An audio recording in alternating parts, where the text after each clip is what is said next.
Santiago 1:13 al 15. Cuando alguno es tentado, no diga que es tentado de parte de Dios, porque Dios no puede ser tentado por el mal, ni Él tienta a nadie, sino que cada uno es tentado cuando de su propia concupiscencia es atraído y seducido. Entonces la concupiscencia, después que ha concebido, da a luz el pecado, y el pecado, siendo consumado, da a luz la muerte. Kadosh, Kadosh, Kadosh.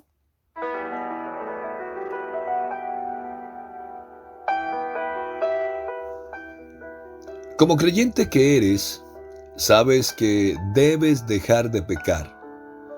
Pero, ¿cómo puedes dar los pasos adecuados para dejar de pecar? Pero el asunto va más allá de dejar de hacer cosas, porque debes entender que cambiar acciones para evitar las tentaciones solamente cambia tu comportamiento y no va a la raíz del problema, que es tu corazón. Generalmente, cuando tienes fiebre, tomas algún medicamento que quite la fiebre, pero la fiebre es solo un síntoma de lo que verdaderamente tienes y nunca se resolverá. Incluso puedes perder tu vida. Es lo mismo si solo cambias tu comportamiento frente a las tentaciones o simplemente intentas resistirlas, porque seguramente regresarás a tus malas amistades que te influyen negativamente cuando estés aburrido o deprimido. O cuando te sientas solo, acudirás a ver cosas impuras que no debes ver. En otras palabras, volverás al pecado. Si batallas la tentación y no la fuente de donde viene el pecado. ¿Qué debes hacer entonces para enfrentar tus tentaciones? La palabra concupiscencia se traduce literalmente como un deseo carnal incontrolado que engendra pecado.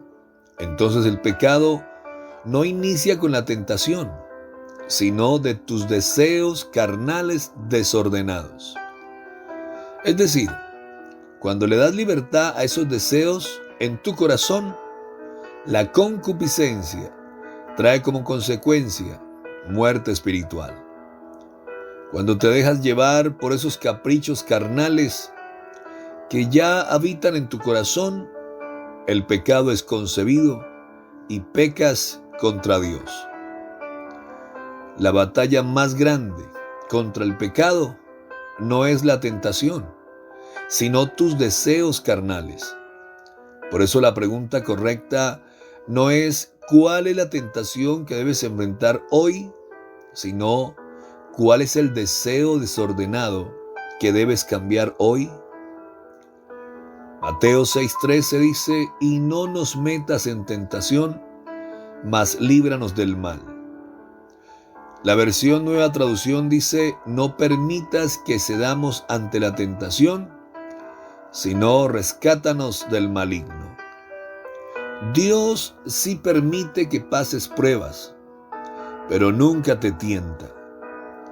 Permitir que entres en tentación es diferente a ser la razón de esa tentación para ser torturado espiritualmente. Ahora, debes entender que cuando Dios permite que seas tentado, siempre te da la salida a esa tentación que enfrentas, como lo dice 1 Corintios 10:13.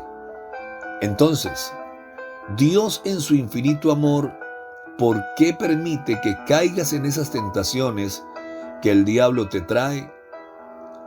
Porque Él necesita perfeccionarte al punto que seas un vencedor sobre toda maldad y poder del diablo. Dios necesita gente confiable que no se venda fácilmente a la tentación. Él necesita un guerrero a prueba de todo, a prueba de toda acechanza del enemigo. Y esto no sucederá de otra manera que exponiéndote a tu concupiscencia carnal.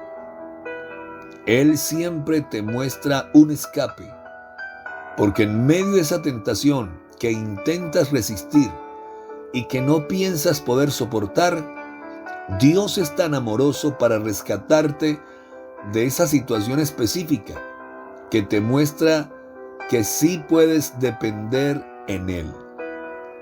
Si experimentas esta verdad, comienzas a depender más en Él y tu fe crecerá.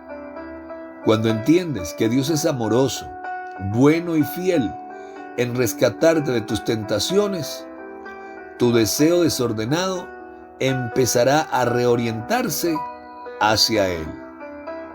Dios no quiere cambiar las tentaciones que enfrentas, sino cambiar el deseo desordenado que tienes escondido en tu corazón al mostrar que Él sí es fiel. ¿Cuál es la tentación que enfrentas siempre? Permite que los deseos de tu corazón descansen en Dios, que es más valioso que todo. Nada debe ser más importante en tu vida que el despertar tu deseo por Cristo por encima de todo y todos. El triunfo de las tentaciones se encuentra en tu deseo por tener a Cristo por encima de todos los otros deseos que tienes en tu vida. ¿Cuál es tu deseo hoy? ¿Quién es tu deseo hoy?